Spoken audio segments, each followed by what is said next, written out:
Hello friends, అందరికీ ముందుగా రథసప్తమి శుభాకాంక్షలు. మా విహాన్ చూసారా చక్కగా దేవుడికి నమస్కారం చేస్తున్నాడు. ముందుగా అయితే మార్నింగ్ లేవగానే నేనైతే రథం ముగ్గు వేసేసాను. చూసారు కదా, రథం ముగ్గు ఇంటి ముందు వేసేసి ఆ తర్వాత అయితే నేను దేవుడికి అయితే పొంగలి ప్రిపేర్ చేసేసాను. రథసప్తమికి ఎక్కువగా పొంగలే ప్రిఫర్ చేస్తారు కదా, సో అందుకనేసి నేను పొంగలే చేశాను.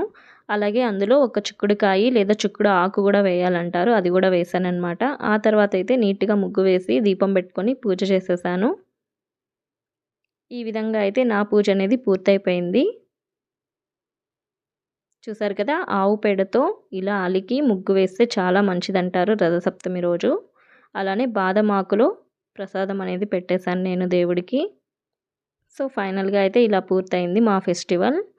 విహాన్ అయితే దండాలు అయితే పెట్టడం బాగా నేర్చుకున్నాడు. బయటే ఉండి కర్పూరం